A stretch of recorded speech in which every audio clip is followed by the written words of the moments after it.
Good morning, everyone. I'm Megyn Kelly. It's Monday, November 17th, 2025, and this is your AM Update. Unfortunately, it has all come down to the Epstein Files, and that is shocking. The Epstein Files fallout escalating over the weekend, resulting in the political breakup of President Trump and one of his fiercest defenders. The Trump administration rolls back some grocery-related tariffs as affordability concerns take center stage. The right would say really rough things and names, but on the left, it was like they want me to die. Senator John Fetterman's recent health scare results in 20 stitches and a moment of reflection. And California Governor Gavin Newsom is officially prepping for his 2028 run. All that and more coming up in just a moment on your AM Update. I've been talking a lot about Riverbend Ranch lately because I love their steaks. Riverbend Ranch has taken Black Angus beef to a whole new level. For the last 35 years, Riverbend Ranch has been creating a very elite Angus herd by using ultrasound to select genetically superior cattle with a focus on flavor and tenderness. When you buy from Riverbend Ranch, you are not only supporting the 64 cowboys and cowgirls and their families who work on the ranch, but you're also supporting over 260 other U.S. ranches and the hundreds of American families who work on them. It is born in the USA, raised in the USA, and processed in the USA. It is aged to perfection for 21 days and shipped directly from the ranch to your home. This is not your average Black Angus beef. So order from riverbendranch.com. Use the promo code Megyn for $20 off your first order, and let me know what you think. riverbendranch.com, promo code Megyn. The House reportedly set to vote tomorrow on a bill compelling the Department of Justice to release most of the remaining Jeffrey Epstein files, barring classified information, child sex abuse material, and information identifying victims. The vote comes after a small band of Republicans joined Democrats in a petition to sidestep House GOP leadership and force a vote. Speaker Mike Johnson yesterday on Fox downplaying the move he strongly opposed. So it'll be on the floor again next week. I suspect there'll be lots of votes that we'll just get this done and move it on. There's nothing to hide. And the Oversight Committee is releasing far more information than the discharge petition, their little gambit, ever even anticipated. They never even mention in the discharge the Epstein estate files. And that is the treasure trove of documents that's given us Epstein's flight logs, his personal records, his financial ledgers, his daily calendar. None of that was anticipated. So the discharge is totally moot. It is a political exercise, and we're going to dispense with that this week. Speaker Johnson referencing the recent drop of thousands of documents released by the Oversight Committee obtained from the Epstein estate as part of the committee's investigation into the DOJ's handling of the case. President Trump accusing Congressman Thomas Massie of Kentucky, as well as Congresswoman Marjorie Taylor Greene of Georgia, Nancy Mace of South Carolina, and Lauren Boebert of Colorado, all Republicans, of aiding Democrats in distracting from the administration's accomplishments. Mr. Trump last night departing Palm Beach. They just keep bringing that up to deflect from the tremendous success of the Trump administration. So a guy like Massey, his poll numbers are showing he's at 6% approval rating right now. And we call him Rand Paul Jr. because he never votes for the Republican Party. So they're using Jeffrey Epstein as a deflection from the tremendous success that we're having as a party.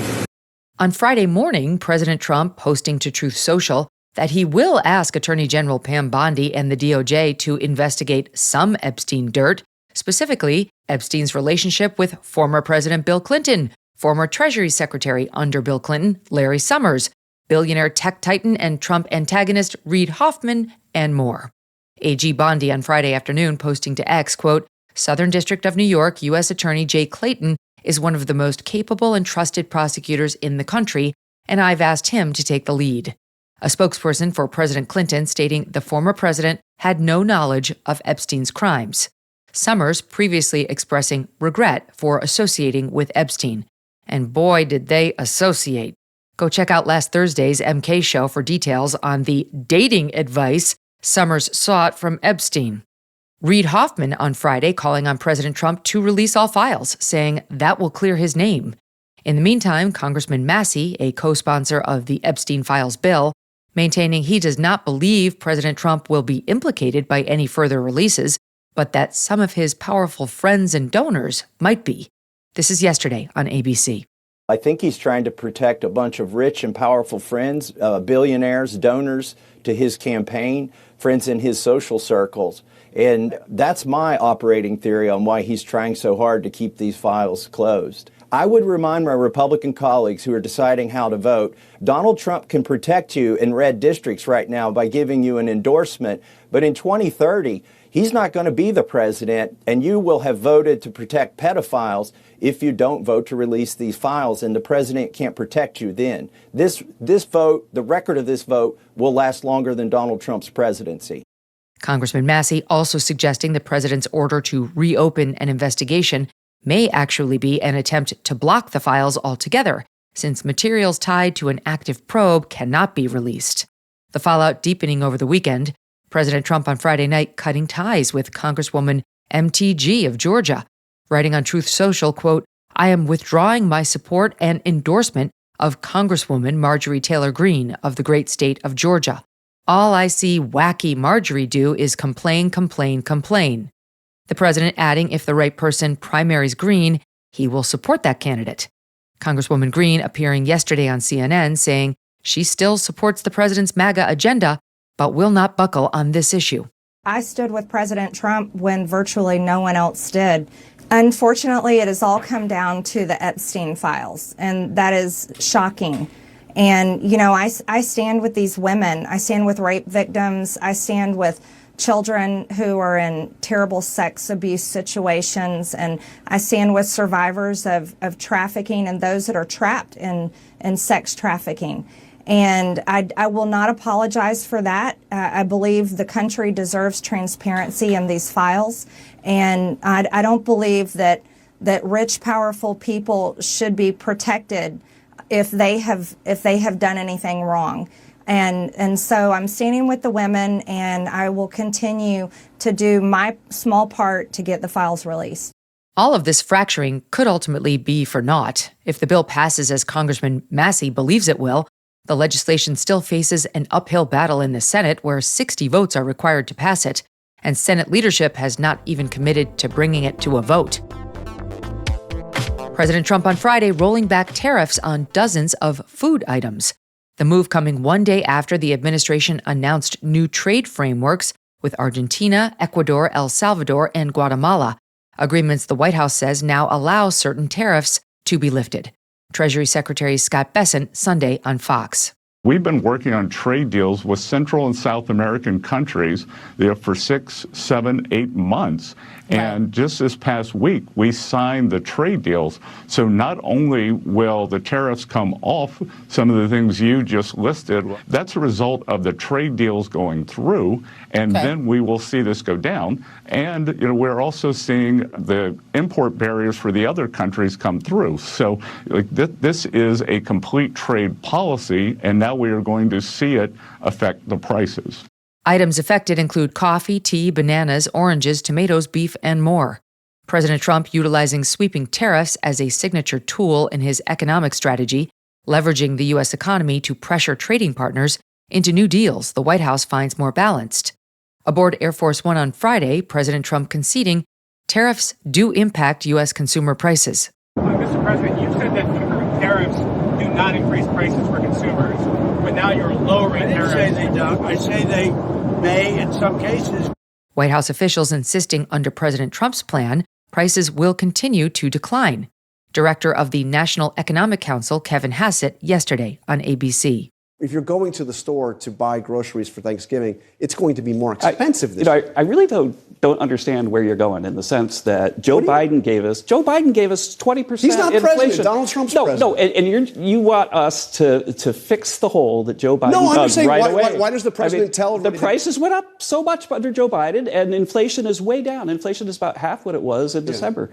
This is something that's being fixed fast, and real incomes are up after dropping about $3,000 under Joe Biden. And so, sure, you can find a few things where the price is higher, but there's a whole bunch of stuff where the price is lower, like gasoline, like mortgage rates. When are we going to get the Republican plan to You understand that mortgage rates have gone way down, and it's much cheaper to buy a home now than it was. The timing of the announcement not a minute too soon, as the White House contends with mounting bipartisan criticism relating to cost of living anxiety. Coming up, Democrat Senator John Fetterman of Pennsylvania recovering from a health scare, bringing out the worst of his party. And far-left California Governor Gavin Newsom officially setting the stage for a White House run in 2028. Did you know that up until the 1990s, all chips and fries were cooked in beef tallow? Those memories of you at McDonald's in the 80s, that was beef tallow, not seed oils. But then big food companies made the switch to cheap, highly processed seed oils. And now they make up 20% of the average American's daily calories. This is why I'm excited to tell you about masa. It's a chip that's doing things differently. You have 4 masa chips, you feel sated. You don't have to eat the whole bag. Masa chips are made with just 3 ingredients: organic corn, sea salt, and 100% grass-fed beef tallow. That's it. No seed oils, no junk. And let me tell you, they are so good. They're crunchier, they're tastier, and they do not break into your guac. Plus, they leave you feeling light, satisfied, and energized. It's truly, truly true. No crash, no bloat. Go try them. You're going to taste the difference and you're going to love them. Ready to give masa a try? Go to masachips.com/MK, masachips.com.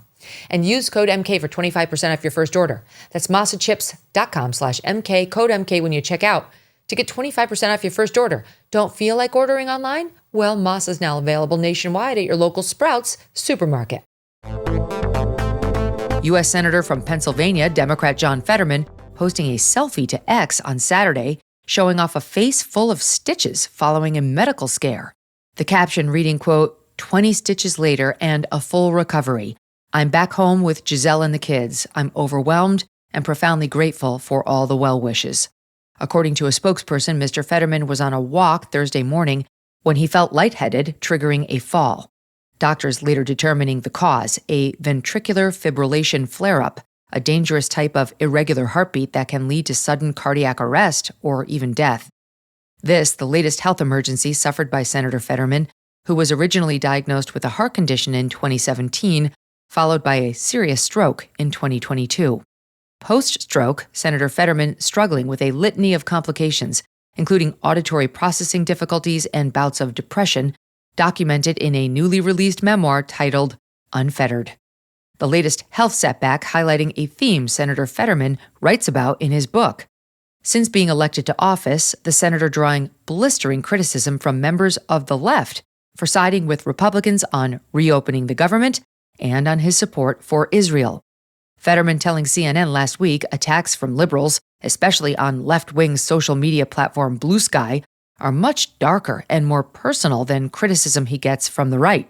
And when I asked my digital team, I said, we're on all the platforms, really what's kind of the harshest, what's kind of the most personal? And the answer was immediate. He said, Blue Sky, it's Blue Sky.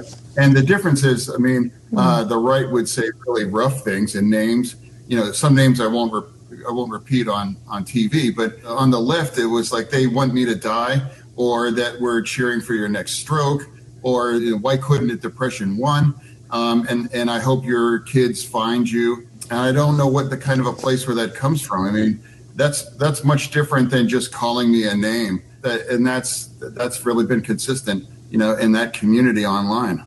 One Blue Sky user reacting to Senator Fetterman's fall, quote, "Karma is a bitch, ain't it, Fetterman?"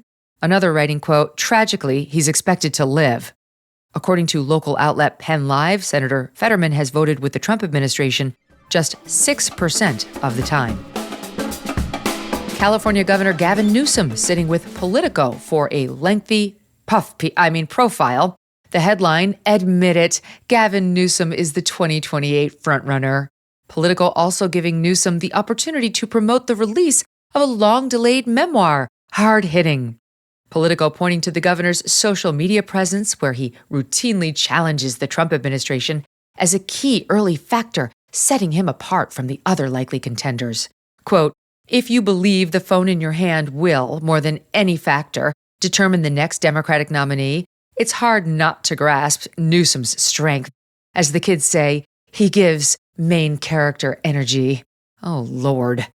Newsom's social media accounts in recent months, reportedly run by a team led by a 29-year-old female staffer, morphing into tired parodies of President Trump's signature style, featuring third-person references, capital letters, and AI-generated images mocking political rivals.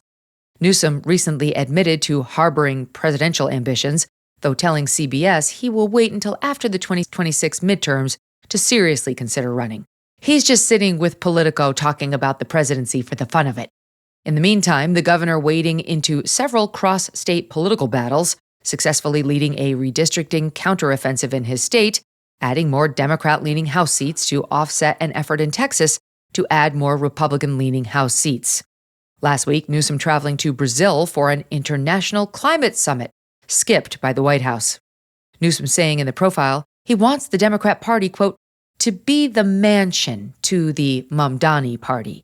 I want it to be inclusive, a reference to retired moderate Democrat-turned-independent Senator Joe Manchin and to New York City Mayor-elect Democratic Socialist Zohran Mamdani. San Francisco power broker Willie Brown, who appointed Newsom to his first political post, and who also knew Kamala Harris really, really well, asked by Politico what the governor actually believes. Willie Brown saying, quote, I don't know. I've never asked him, for fear he doesn't know. His memoir was originally set to release last May, delayed reportedly due to the wildfires. You know, the ones that burned tens of thousands of acres and nearly 7,000 homes and structures in L.A. Now, Gavin Newsom's memoir will hit in February. The title, quote, Young Man in a Hurry, a Memoir of Discovery. The governor telling Politico the book is honest and reflective, and written in part, Mr. Newsom says, because, quote, I was also trying to understand who I am. Of course, the Megyn Kelly Show will read this book, so you don't have to. And that'll do it for your AM update. I'm Megyn Kelly. Join me back here for the MK Show live on SiriusXM's The Megyn Kelly Channel, 111 at noon East, and on youtube.com/Megyn Kelly, as well as all podcast platforms.